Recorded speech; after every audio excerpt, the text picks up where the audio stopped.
Hello and welcome to the Vergecast, the flagship podcast of if-then statements. I'm your friend David Pierce, and today on the show, we're talking about chatbots. Specifically, the very first chatbot from the 1960s. It was called ELIZA, and the way to think about it is basically as a very simple back and forth experience that you might have with a computer. One of the first instantiations of ELIZA was this thing called Doctor, which would play therapist for you, and it would ask you how you were doing, and you would respond, and you'd say, I'm having a bad day, and it would go through and look for specific keywords and ways that you responded, and respond back to you. And it was able to carry on a pretty functional conversation. It remembered things about you. It could ask questions. It could move things along. It could make connections. It wasn't very sophisticated, just a few hundred lines of code, but it worked. It was so effective that it convinced a lot of people that there had to be a human on the other end.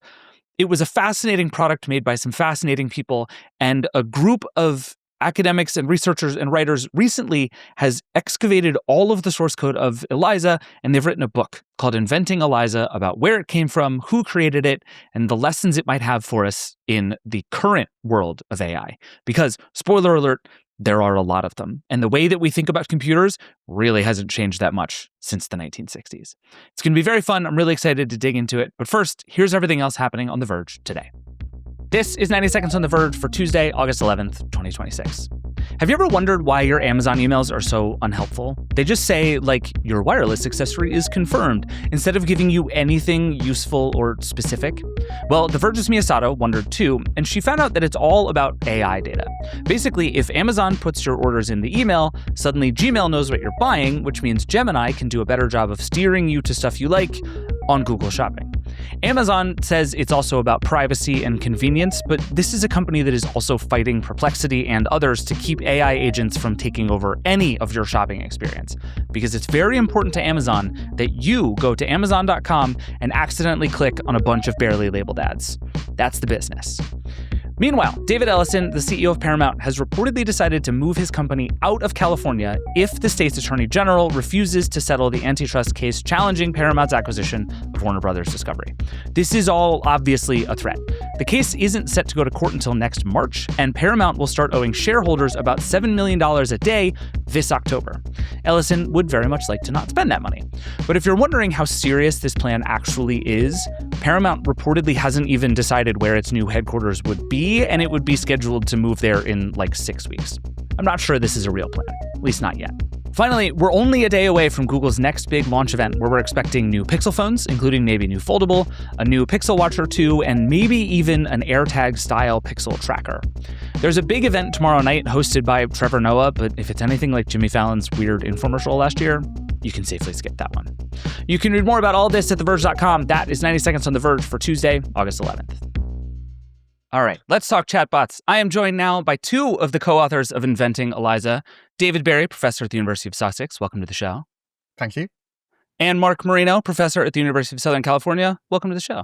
Hello, thanks for having us. You're the American one, David's the British one. If you're listening, that's a useful way to remember who's who on this one. Otherwise we're indistinguishable. That's right. You would never be able to tell the two of you apart, except for the accents. So it's good that we have those. I want to go back to the beginning here, and I want to talk about Joseph Weizenbaum a little bit, because I think a lot of the study that you guys have done is of Joseph Weizenbaum and his own feelings about the thing that he created.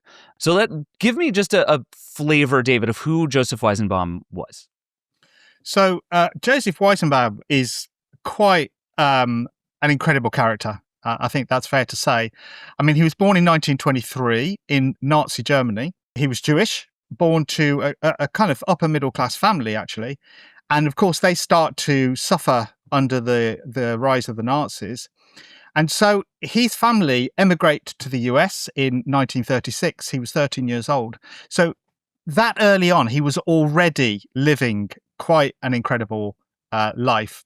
He moves to Detroit, becomes Americanized, though he never fully loses his German accent, goes to Wayne University, now Wayne State University, I believe.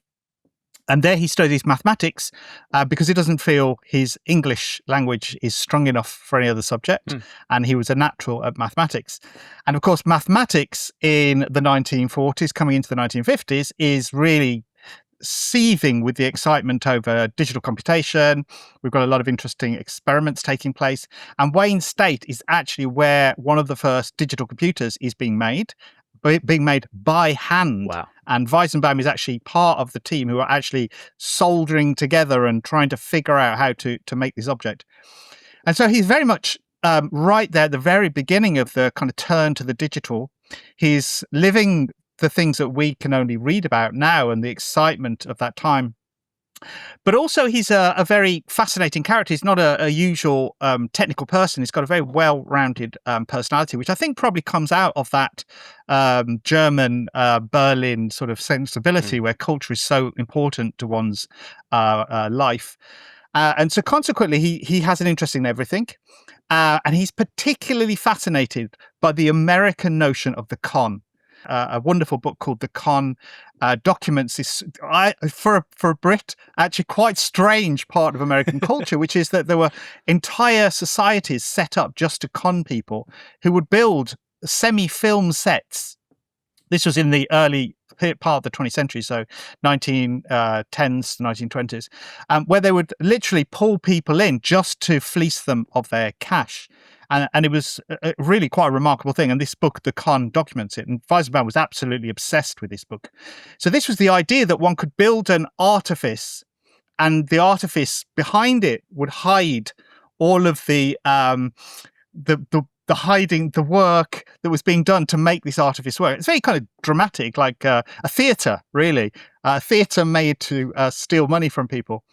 And so when he's working at Wayne State, he starts thinking about these questions and he goes to work. He works for General Electric, who at the time had been tasked with producing a new computer system, really to save the banking system in America because of the use of paper checks. I don't know if your readers and watchers will ever remember those, but essentially that's how we used to pay money between organizations and people. And the quantity of checks was so huge that they couldn't be managed by human tellers anymore. So they needed to computerize the system. And Weizenbaum was very much part of that computerization process. And he almost certainly would have witnessed the very famous situation where General Electric were asked to give a demo to the Bank of America. The system didn't work. And so they had to do a con, which is that they set up a facade of the computer system. And in the back room, where the system wasn't finished yet or had too many bugs, people would literally fill in the bits to make it kind of work. The Wizard of Oz demo. Right. This is the man behind the curtain in a very real way. Yeah. Essentially, Bank of America didn't get wind of it at all, and they gave the contract to General Electric, and the rest is history. Eventually, luckily, I suppose, that system worked and was a great demonstrator of the power of digital systems. And from that, really, that, I think, inspired Weizenbaum to think about the difference between what we would now call the interface or the surface of computation and what's going on behind. They don't have to be the same thing. And so he starts to already early on start thinking about, what does it mean to present something to a user? And he writes a very famous paper called How to Make a Computer Appear Intelligent in 1962. And he says, it doesn't matter if the system behind isn't intelligent. What matters is that people think it is. And you can see already the bits of ELIZA are falling into place for him to go on to do it. Mark, this is an interesting moment in time that you guys reckon with a bunch in the book, is kind of this question of what was Joseph Weizenbaum building when he built ELIZA?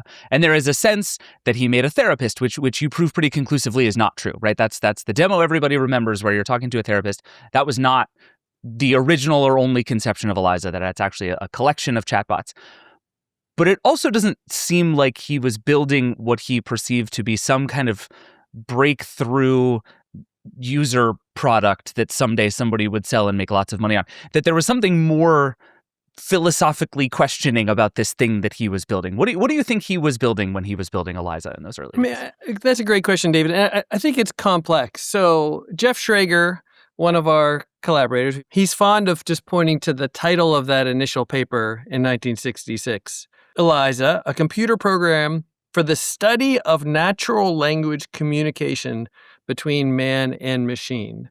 So there's one version of this where he's doing an experiment to see what happens when people interact with a computer. I don't think it's as simple as that, I guess. And this is why it's wonderful to have 8 contributors to a book all in dialogue over the course of 4 years. Yeah. Because on the one hand, again, Peggy Weil, another one of our contributors, loves to quote the first line of that article, which is, "It is said that to explain is to explain away." So in other words, here's my clever little chatbot. Now I'm going to explain it to you. It's like one of those Penn and Teller, magic tricks, right? They do the magic trick, then they show you how they do the magic trick, right? And then that's also a bit of a performance. I think where things get really complicated for me is, and then he includes this dialogue called "Men Are All Alike," or that's how we refer to it, right? And it seems to be between a young woman and this doctor script. It's so convincing. It's so interesting. And it ends in this mic drop moment, right? Where the therapist seems to draw back around the conversation about the father and the conversation about the boyfriend. And it's, imagine, at this time where, psychotherapy is popular in the consciousness of America, right? And so also some of our efforts were in trying to figure out how he was the only person who Weizenbaum himself could have known that conversation, if you said it in a certain way, could have led to that particular moment.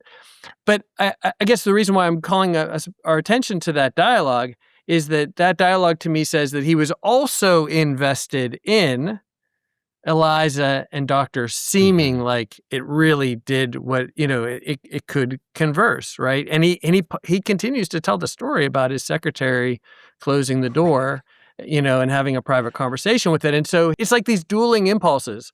On the one hand, I'm going to explain everything to you. On the other hand, I'm going to do the magic trick.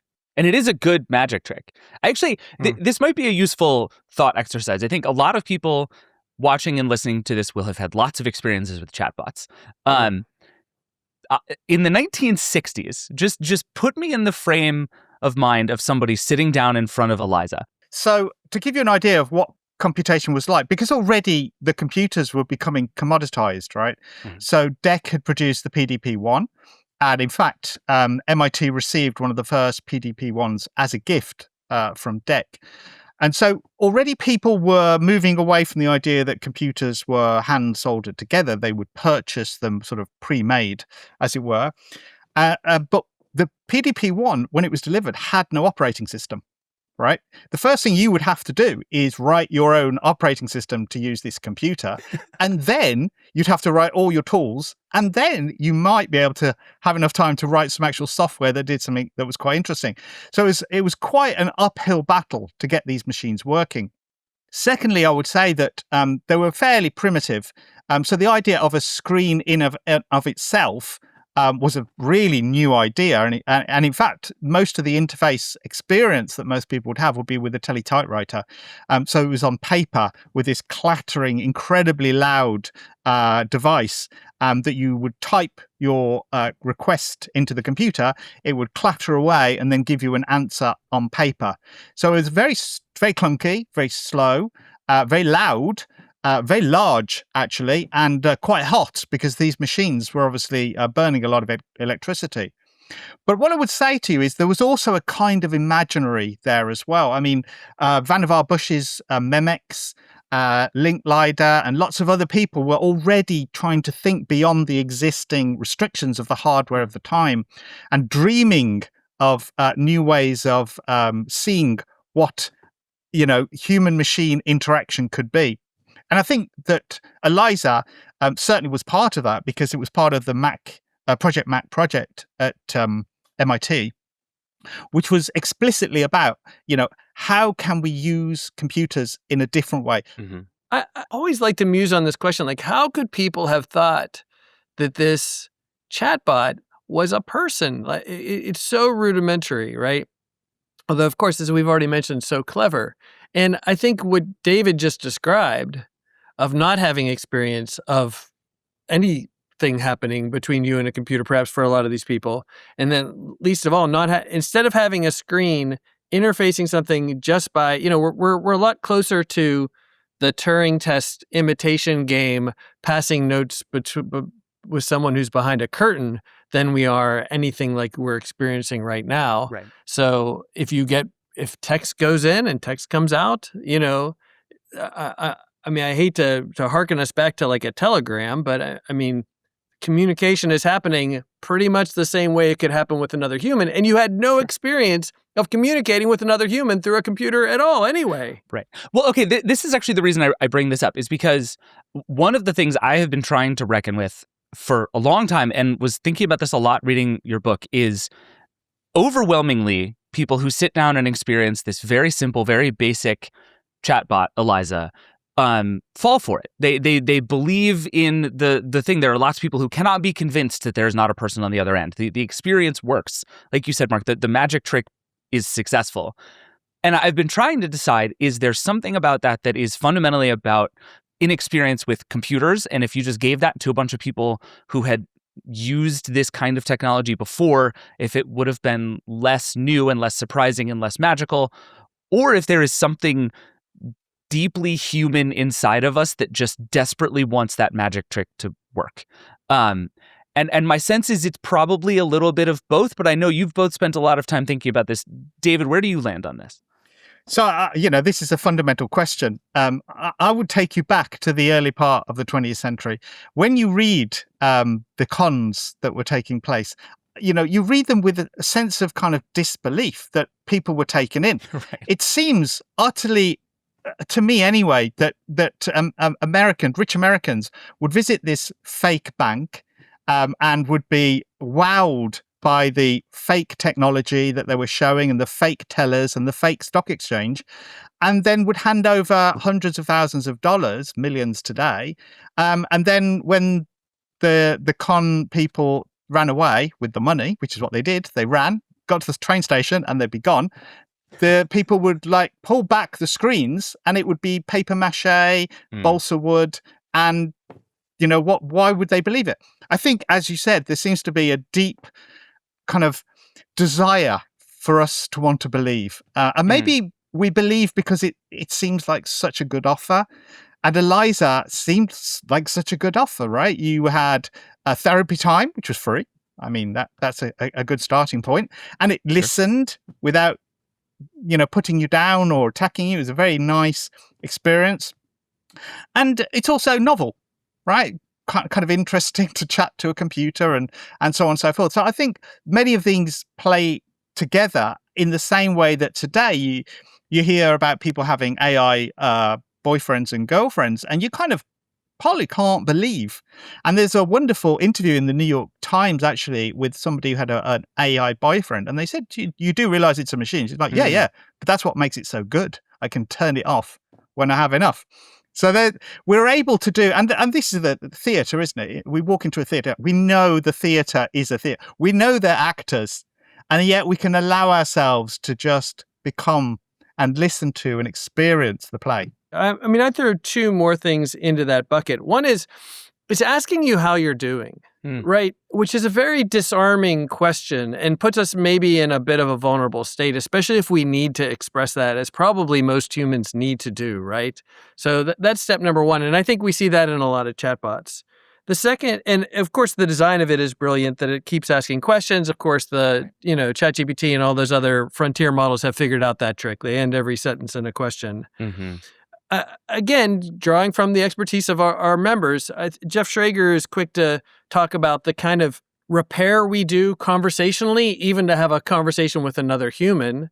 And then maybe a good example might be when you receive text messages from someone who's using speech to text, and they're kind of terrible, right? But then you do all this repair work to put it together. The reckoning with all of this strikes me as the thing that then Joe Weizenbaum goes and does, right? Like he has this real, I think, I get the sense he was surprised by how well ELIZA worked. That he's like, I built this thing that seems like an interesting way to communicate with computers. And then he's like, oh my God, people are pouring their heart and soul into this thing thinking that the computer is a person.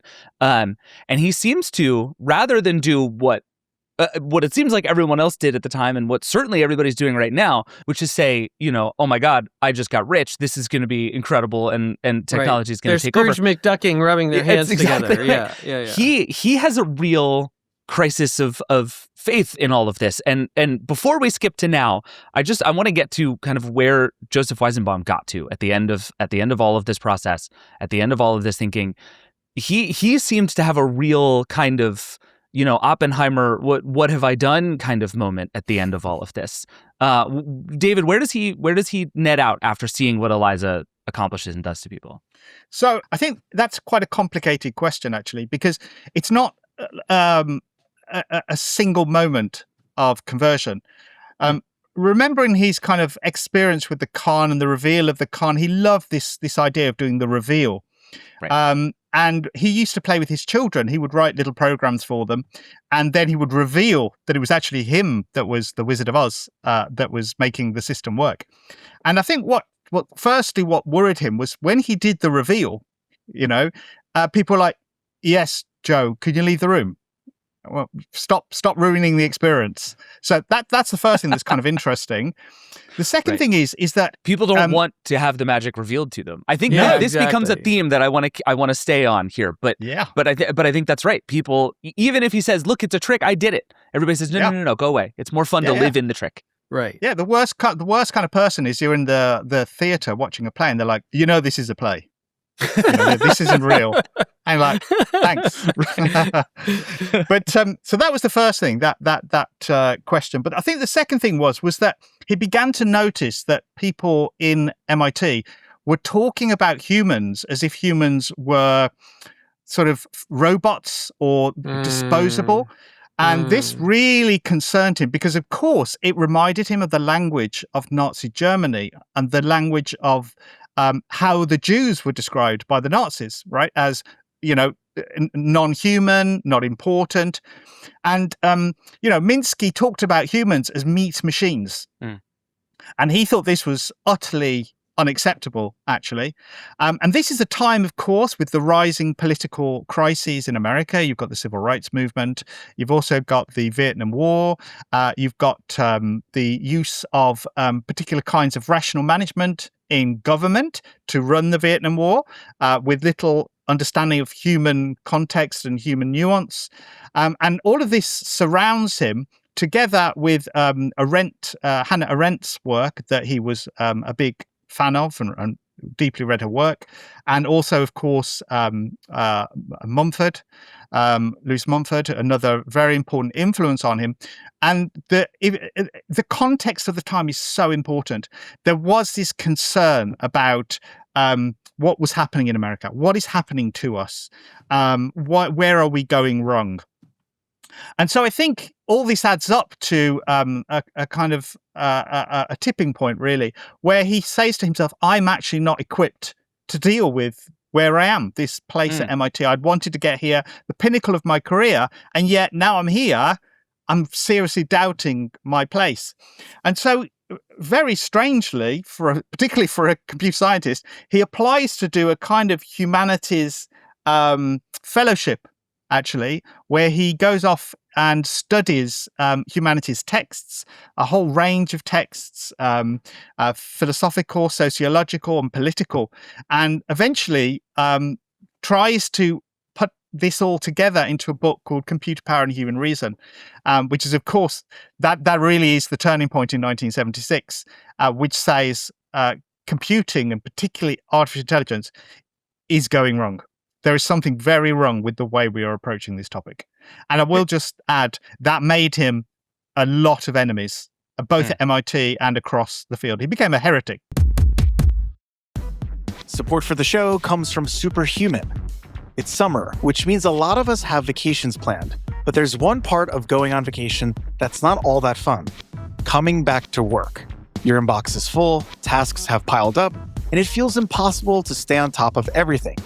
Superhuman Go is an AI chat that's always there when you need it, already aware of what you're doing and doesn't ask you to start from zero. Go, from the makers of Grammarly, works inside the tools and sites you already use, meaning you can stay focused on the most important parts of your job. No new tabs, no switching apps, no losing your place.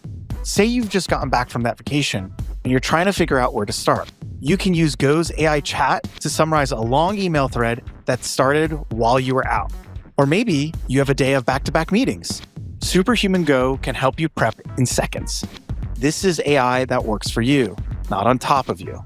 Check it out. Find out more at superhuman.com. Support for the show comes from Upwork. Business owners know that sometimes you encounter problems that can easily be solved with an extra set of hands. But they also know how complicated it could be to find that extra set of hands. Upwork exists to streamline the process. Upwork is a one-stop platform to find, hire, and pay expert freelancers. You get fast access to specialized talent across more than 125 categories. On Upwork, you can browse profiles, review past work, and get help scoping the role so you can hire with confidence and get started quickly. You also don't need to let the operational tedium get in your way, since Upwork handles things like contracts and payments. They also have Business Plus, which gives you access to the top 1% of talent on the platform. With AI-powered shortlisting, you'll get matched to the right freelancer in under 6 hours. No endless searching required. Visit Upwork.com right now and post your job for free. That is Upwork.com to connect with top talent ready to help your business grow. That's UPWORK.com. Upwork.com. Support for Vergecast comes from Fetch Pet Insurance. Here's something that might surprise you. Every 6 seconds, a pet owner in the US gets hit with a vet bill over $1,000. Be prepared with Fetch Pet Insurance. Fetch is the most complete coverage for dogs and cats, according to consumeradvocate.org. Fetch covers accidents, illnesses, diagnostics, and more. Every vet in the US and Canada is a network. You can build a plan that fits your budget, and once approved, claims are paid back in as little as 2 days. To learn more, go to fetchpet.com/save. That's fetchpet.com/save. I wrote down a line from your book that he drew a distinction between calculating and understanding. And there's a real thread in all of this that I had not really thought of in this way, but is the sort of turning idea that humans are complicated and irrational and messy and impossible to understand, and by comparison, computers and math are perfect and rational and thus better. Yeah. And I think we are in a very real way living in that moment right now, where there is a belief that computers are better than humans, that they are more predictable, that they are more understandable, and that those are good things, and we should thus trust them more than we trust humans. I wonder if you can just pull apart the way that Weizenbaum in particular was thinking about this, that we have computers that are very good. I don't think Weizenbaum ever turned against technology. He was never like we have to unplug everything and run back into the woods. But he seemed to understand that computers were very good for certain things, but were not to be trusted or even asked to do some of the things that humans are supposed to be doing. How would you say he drew those lines? Yeah, I mean, again, the context is really important, right? So we have Robert McNamara in the US government who essentially thought you could just import corporate management around making various kinds of objects into the Vietnam War. That he saw the Vietnam War, the problem being bad management. And so they try to implement these very instrumental, these very rational systems into government, and they make it worse. they make the Vietnam War a lot worse. And so the line about calculation and judgment is actually inspired by Hannah Arendt, who wrote a book that was highly critical of this turn in the US government. And she said they calculate, they do not judge. And of course, this was obviously very inspirational for Weizenbaum. And that distinction, that really important distinction between calculation and judgment, is really a humanistic one as well, that there is a specialness to humans in that the way in which we approach something is with a lived experience, that we actually care about the world and we care for each other and we care for the environment. Computers don't, by their programming, just care for other computers. They don't care for the users that interact with them, and they have no care for anything else either. So I think that's a very important insight he found, and a very convincing one as to why we should be very careful about using computers in all aspects of our life. I mean, I think this jumps ahead a little bit, but I I think it's interesting to think about the way the Silicon Valley oligarchs cite their humanities background as part of their resumes. At the same time that's the stuff that's used for the trick and the deception. I mean, the one thing just to mention that Weizenbaum wasn't doing that a contemporary chatbot does do is that he wasn't extracting data from his users and of course building mental dependency on them the way they are today. So there's again, Weizenbaum may have created one trick, but compared to the number of tricks that are being played on people, again, by what would you say, weaponizing the ELIZA effect? Well, yeah, let's talk about where we are right now, because I think, I mean, obviously a lot of the stuff that you guys have been describing is very familiar right now. We are in this moment right now where the novelty effect of LLMs has been so intense that people have had genuine good faith discussions about whether these models are alive, which, just to be clear, they're not. Like, they aren't. But I think that the fact that we are back in this 60 years later, and again, with a huge amount of computer fluency and history with this stuff that suggests that we should be better at this, we're not. And I think a lot of the stuff that you guys have been describing still applies. This sort of deeply human idea that we want to be talking to other humans, we want to be heard, we want to talk about all this stuff. Are we just doing this again? Does it really feel to you guys like, looking at the current moment that we're in, that we are just reliving a full circle version of what we did in the late 60s and early 70s? Or is there something different about the LLM moment as opposed to the ELIZA moment? Well, if I could pick that up, I think there is something different. I mean, I don't think history repeats itself, or certainly doesn't repeat itself exactly.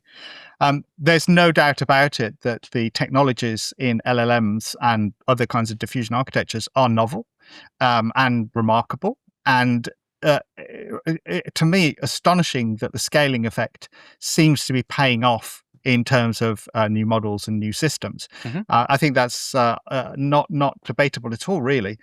But where we are in a similar situation is these kind of bubbles of excitement around a technology. And AI has been through, this is now the third kind of AI summer, if you like, before the usually inevitable AI winter follows. And the problem today, of course, is that the AI systems and the AI companies are linked heavily to huge debt exposure. Oh, wait, are you saying winter is coming, David? Is that what you're saying? Are you saying winter is coming? And it's certainly the case that the finance is out of control. And of course, there's an incentive on the companies to continue to push it, because both OpenAI and Anthropic want to IPO hopefully this year. And to do so, they need the excitement behind the AI bubble. But nonetheless, we do have to take our hat off to them and say that the technologies they've developed are really rather remarkable. Anybody who's used either of the models of ChatGPT or Claude to, for example, program systems, it's quite remarkable. And there's no doubt that computing and computer programming, particularly software development, is going to be under a paradigm shift, I think. I mean, it's such a fascinating question because, on the one hand, we've had so much, so everything has accelerated and all the vectors coming off of this. So we talked about the beginning about people having no experience interacting with a computer or even other humans through digital means. Well, or computational means. Well, now we all have that 24/7, right? Yeah. Also, I think there's an increase of isolation and loneliness that's going on, right? There's more awareness of mental illness. There's these companies are so much more wealthy than probably even the U.S. government was at the time when it was funding these operations, and so their incentives are so high. You read a book like Karen Howell's book about OpenAI, and you see terrifying things. So a couple of things just to mention. Weizenbaum was hand programming all of these effects. Right. ChatGPT's ability to speak is like from where I sit. Again, I'm not an expert in this, but an epiphenomenon. Like, oh, look what happens when we increase the parameters. All of a sudden, it can do this thing. Right. And then there are a few safety people who say, and by the way, let's not do that, because terrible things are going to happen, right? Yes. And so thinking about some of the people who started Anthropic and things like this, and the security people and all the concerns they've said. And then everything that Weizenbaum predicted, we see playing out in people being deluded, people taking their own lives, people, out of consultation with these chatbots. So I don't know. I mean, in some ways, again, I feel like you read computer power and human reasoning, and you've got your marching orders, which is maybe a little regulation at this point would be sane if a society wants to stay healthy. One of the real prescriptions for how to solve a lot of this is better understanding of how the trick works, right? And this goes all the way back to the cons. Even a big part of your project has been, we want to get into the actual source code of understanding how ELIZA worked, because if we can understand how it worked, we can make sense of it better. That it actually becomes very important to see the thing. And Mark, I know this is a thing you've been working on a lot, is like, how do we make code explainable? I'm curious how you point that thinking at something like the LLM phenomenon, which is kind of by design an unknowable black box. A lot of the people who work with and build and operate this technology profess to not know exactly how it works. And I think I agree with the principle that we should all understand how our computers and how our systems and how our platforms work much more clearly. But I do wonder if that's even possible at this moment. Yeah, I think so. And I'm going to point us back to David in a second, but I'll mention, so we've been building some tools lately to help visualize this, to help break the spell, I guess you could say. One tool I've been working on, and admittedly I did vibe coded, which maybe invalidates it, but is after someone very close to me was telling me they were consulting their computer on personal matters, I built a little web app that's called the Oracle, where you can ask this app questions about your future, what you should do, making certain binary choices between, should I keep my love for the theater or get a practical job? And it'll answer you. But then you change the temperature, or you change some of the other weights, and you get a very different answer. So just to sort of help people think about, okay, this is a stochastic process that's getting us to some sort of answer. My first kind of reflection on this is that Vico, the theologian who was writing in the, I think it was the 1600s, he wrote very famously that if God made it, then it's impossible for us to understand it. Because obviously God is an omnipotent being. But something that humans make, we can understand. Right. And I think that principle has held pretty well for 400 years, and it still holds today. We humans have made these machines. We can work out how to understand them. Do you think Joseph Weizenbaum, who didn't live to see the Transformers era of LLMs and all the stuff we're going through right now, do you think he would have used ChatGPT and been sort of thrilled by how successfully it pulled off the game that he was trying to play 60 years ago? Or would he be running around screaming to everybody about how the apocalypse has come and all of the things he's been warning about losing our humanity has all come to pass? What do you think he would make of the LLM moment in technology right now? It depends how old he is, I think, when he encounters the technology, right? Because, like, I hate to put him totally in the sort of Chicken Little camp, or not the Chicken Little camp, but the person who's trying to tell us that there's a gremlin on the wing, or Sure. like, I hate to put him totally in that camp, because I think there would have been a moment where he would have been fascinated by the possibilities, and would have explored and would have pushed boundaries, and would have maybe even extended the technology, like so many people who are working for these companies right now. But I think the horror would set in pretty relatively quickly. I don't know, David, what do you think? I think that's a brilliant answer, Mark. To be honest, I think you're absolutely right. The very early Weizenbaum would have loved this technology. I mean, it's the ultimate con. I mean, it really is. And there is the potential to reveal the con, to reveal the trick, to reveal the illusion. The mid to late Weizenbaum would be very concerned, I think, at the commercialization of these technologies. Remember, he was working on university research projects. To see it used in the ways in which it is being done for AI boyfriends and girlfriends, commercializing mental health, education, so quickly with very little regard to thinking about that distinction between calculation and judgment, I think he would be very, very worried. But I think his book, Computer Power and Human Reason, is still very valid today. The discussions, although the technologies may have shifted, the problems that he identifies and the things that we as humans have to take account of are still very, very live. True. All right. Thank you both so much for being here. This was great. I really appreciate it. Thanks for having us. Thank you. All right, that's it for the show. Thank you to David and Mark for being here, and thank you, as always, for watching and listening. If you have thoughts, feedback, questions, any of that, I want to hear all of it. I think 1960s technology speaks to us today in really interesting ways, and I want to know how it made you feel.